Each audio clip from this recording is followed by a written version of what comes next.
আসসালামু আলাইকুম everyone, welcome back to my channel. আজকে আমি আপনাদের সাথে শেয়ার করব রেস্টুরেন্ট স্টাইলের চিকেন ভেজিটেবল ফ্রাইড রাইসের রেসিপি, আর কিভাবে বানালে এটা একেবারে ঝরঝরে হবে সেই খুঁটিনাটি ব্যাপারগুলোও আপনাদেরকে জানিয়ে দিব। আশা করি রেসিপিটি আপনাদের কাছে ভালো লাগবে।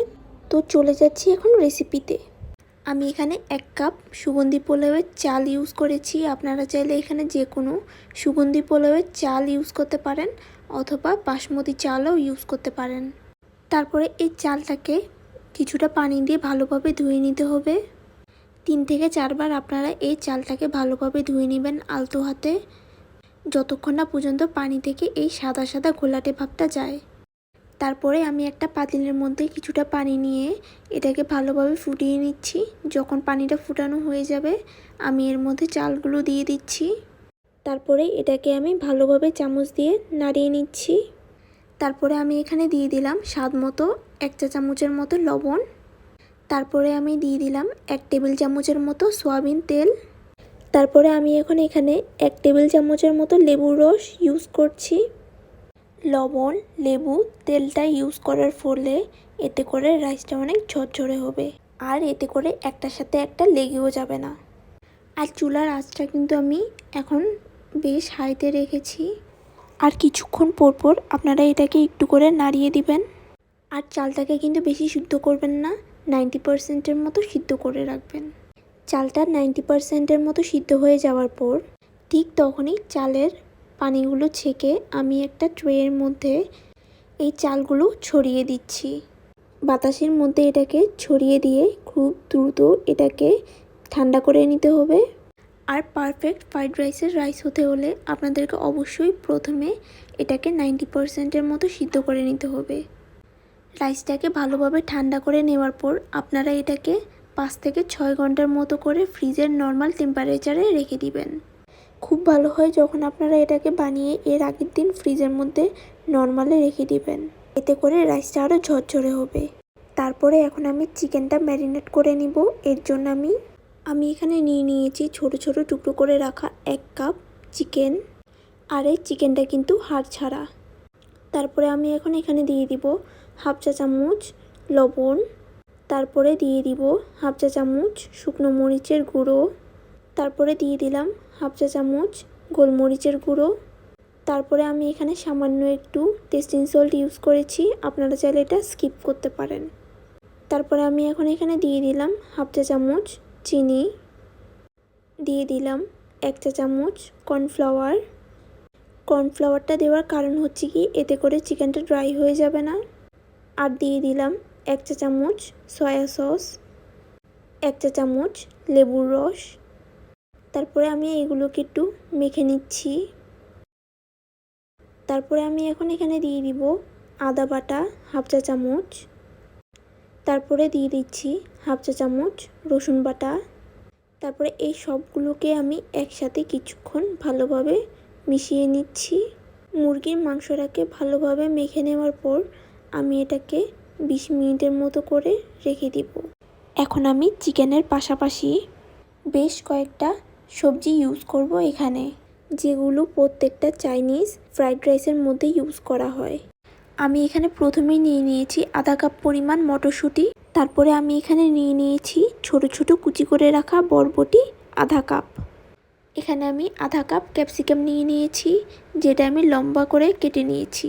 এখানে আমি আধা কাপ গাজর নিয়েছি, সেটাও লম্বা লম্বা করে কেটে নিয়েছি। এখানে আমি 5টা কাঁচামরিচ নিয়ে দুভাগে কেটে নিয়েছি। তারপরে এখানে আমি 1 টেবিল চামচের মতো রসুন কুচি নিয়েছি। এখানে আমি একটা বড় সাইজের পেঁয়াজ নিয়ে একটু মোটা করে কেটে এগুলো খুলে নিয়েছি। তারপরে চুলাতে একটা পাতিল বসিয়ে এখন আমি এখানে দিয়ে দিব 100 গ্রামের একটা বাটার। এখন আমি এটাকে গলিয়ে নিব। চাইনিজ ফ্রাইড রাইসের ক্ষেত্রে কিন্তু অবশ্যই বাটারটা ব্যবহার করতে হবে। আপনারা চাইলে সয়াবিন তেল অথবা বাটার দুটো একসাথে মিশিয়েই রান্না করতে পারবেন, অথবা বাটার না থাকলে আপনারা পুরো রান্নাটাই সয়াবিন তেল দিয়ে করতে পারবেন। তারপরে আমি এখানে 1 টেবিল চামচের মতো রসুন কুচি দিয়ে দিচ্ছি। রসুনটাকে বেশিক্ষণ ভাজতে যাবেন না, আপনারা এটাকে 10 থেকে 20 সেকেন্ডের মতো করে ভেজে নেবেন, যাতে এই রসুনটা পুড়ে না যায়। রসুনটাকে কিছুক্ষণ ভেজে নেওয়ার পর আমি সাথে সাথে দিয়ে দিচ্ছি এই মুরগির মাংসগুলো। এই মুরগির মাংসটাকে আমি 2 মিনিটের মতো করে ভেজে নিব। 2 মিনিট ভেজে নেওয়ার পর আমি এখন এখানে দিয়ে দিলাম গাজর কুচি। চুলার হিটটা কিন্তু আমি এই মুহূর্তে হাই করে দিয়েছি। এখন এই সম্পূর্ণ রান্নাটাই কিন্তু চুলার আঁচ বাড়িয়ে রেখে করতে হবে। তারপরে আমি এখানে কয়েক সেকেন্ড পর দিয়ে দিলাম কেটে রাখা সেই পেঁয়াজ কুচি। তারপরে এগুলোকে ভালোভাবে আমি নাড়িয়ে নিচ্ছি। তারপরে দিয়ে দিলাম বরবটি।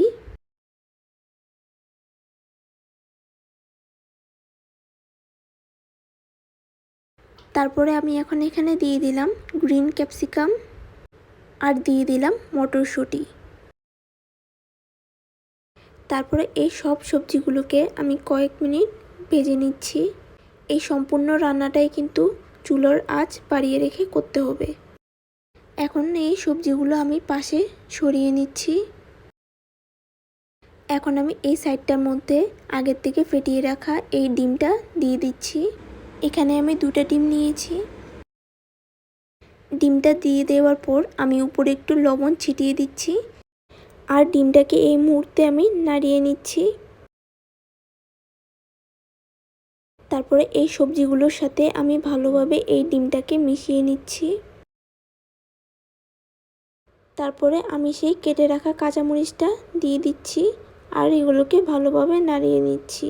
চাইনিজ ফ্রাইড রাইস তৈরির ক্ষেত্রে ভেজিটেবলগুলো পুরোপুরি সিদ্ধ না করে আধা কাঁচা অবস্থায় রাখতে হয়।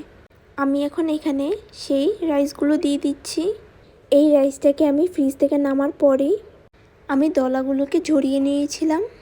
রাইসগুলোকে কিন্তু আমি ফ্রিজের নর্মাল থেকে নামিয়ে সাথে সাথে দিয়ে দিয়েছি। চুলা হাই হিটে রেখে এগুলোকে ভালোভাবে মিক্স করে নিতে হবে। তারপরে আমি এখানে দিয়ে দিলাম 1.5 টেবিল চামচ সয়া সস। তারপরে আমি এখন এখানে দিয়ে দিব 1 টেবিল চামচ ফিশ সস। এই সসটা আপনারা যে কোনো সুপার শপে পেয়ে যাবেন। চাইনিজ রেস্টুরেন্টগুলোর মতো টেস্ট পেতে অবশ্যই এই সসটা ইউজ করতে হবে। তারপরে দিয়ে দিলাম 1/2 চা চামচ গোলমরিচের গুঁড়ো। তারপরে এটাকে একটু আমি ভালোভাবে নাড়িয়ে দিচ্ছি। তারপরে আমি এখন এখানে দিয়ে দিলাম 1/2 চা চামচ লবণ বা স্বাদ মতো লবণ দিয়ে দিতে পারেন। তো এই তো তৈরি হয়ে গেল আমাদের চিকেন ভেজিটেবল ফ্রাইড রাইস। বাসার মধ্যেই এখন আপনারা বানিয়ে ফেলতে পারবেন খুব সহজেই ঝরঝরে ফ্রাইড রাইস।